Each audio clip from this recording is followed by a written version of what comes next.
G'day, Steve Morgan here, Australian Bass Tournaments with the winner of the Maui Gym round of the Daiwa BREAM Series, Mark Healey. This is 2 from 2, mate. We're getting used to this position. Yeah, it's I don't know, I'm a bit stuck for words at the moment. I didn't expect to go back to back into ABT qualifier, so it's pretty special, and it doesn't happen every day. You dropped 5 kilos on the scales for the last one at the Hawkesbury, another 5 kilos today. Rumour has it you did all your damage down at that Swansea Bridge, which was the site of Ben Godfrey's grand final win back in the teens. Yeah. Jamie McEwen's won there before, and now you as well. Yeah, that's right. I think Benny G won it with like 2.7 or 2.5 and 2.4 or something like that. I don't think it was that much. No, maybe low twos, and I guess it just shows you the calibre of the fish that are around, but also I think the technology and accessing bigger fish has become a bit easier. One of those things. I'm going to step back a little bit. I remember in one of the grand final, it might be a grand final we had here, you came in with 6 kilos on the second day. Did that come off the bridge on third day? Yeah, third day. No, it didn't. So that was the I think Graham Franklin won, and Jamie and Graham were getting 5 kilo bags on the bridge, and I just went left field on the last day with nothing really left in the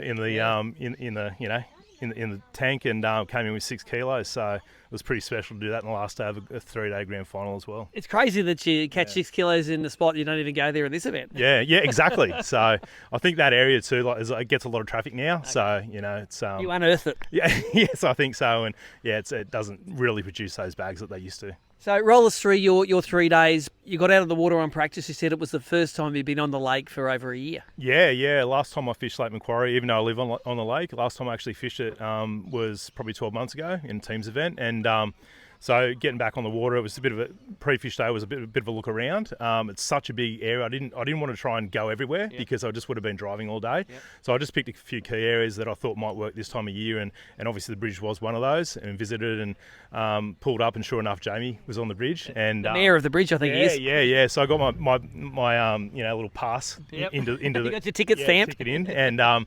Went in and we started catching fish, and it wasn't explosive, and the bridge isn't fishing great, and I think a lot of people probably went there and didn't do well, or maybe got one fish or something, and chose not to go back, and I guess even though my bags look like it fished well, catching 6 fish yesterday, I had a 28 tip in my bag yesterday, so I only just got a bag, and then today I think I caught 7 or 8 legals all day. So but 5 of them were the right ones, were they? Yeah, exactly, and that's what you get there. You get quality. You can go there and you can come away empty-handed too. So, and that's what I thought I'd do this week. Obviously, coming off the back of that win at the Hawkesbury, I thought I'd just go for the throat and all or nothing, and it worked. So, did you know you had 5 kegs in the box?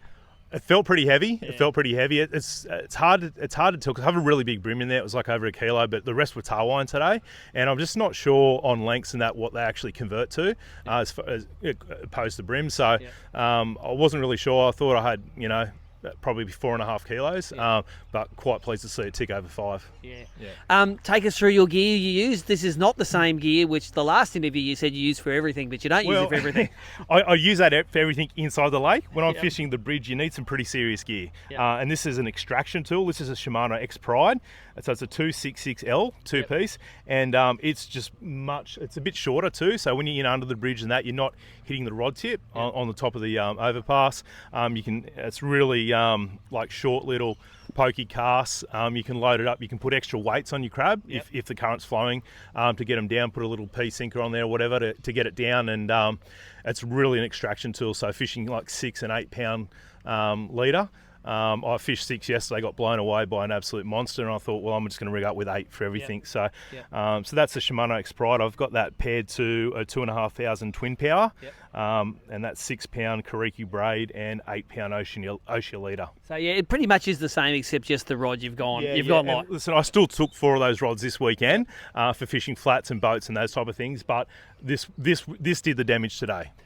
Let's talk about this, of course. This is the weapon the fish ate. Tell us about it. Yeah, so I mean, crank a crab. What do you say? They've caught so many fish, won so many events, awesome lures, fishing the heavy. And like I said, there's times where at high flow you do need to get them down a bit more and you add a bit of extra weight as well. So how do you add the extra weight to it?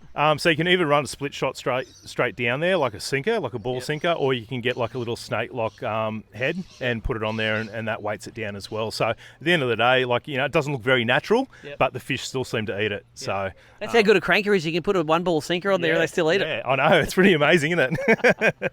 So I assume you'll be leading angler of the year now. You've had 2 wins, I think a top 10, and then one lower position. But I think it's this year it's so tumultuous that AOY. It's like no one's been super consistent. Yeah, no one's really dominating yet. So you never know. You might even see them up at Queensland later in the year. I want to see you on the Gold Coast, mate. You're gonna. There's not one bridge to look at there. There's plenty.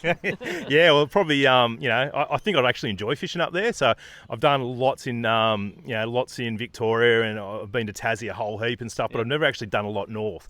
So I sort of fished the Clarence a fair bit, but never really gone past that. So you never know. You might even see them up there. It's a good road between here and Queensland now. I'm telling you. Although you do have to check in to the Sundale Bridge with the mayor of the Sundale Bridge as well. You know who that is? Who's that? That's Jamie as well. Is it? Yeah, right. Mate, congratulations. You won the big BREAM as well with the 1.35 kilo tar wine from yesterday. So you're over $4,000 richer for this one, mate.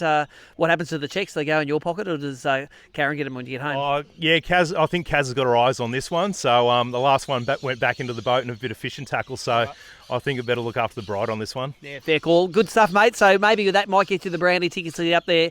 See if you can win yourself a Daiwa BREAM Series Angler of the Year. It's something you haven't done before. That's it. We'll give it a go, eh? That's it. You're in position to do it. And that's it from the Maui Gym round of the Daiwa BREAM Series here on Lake Macquarie. Our 2-time champion, he has done 2 in a row.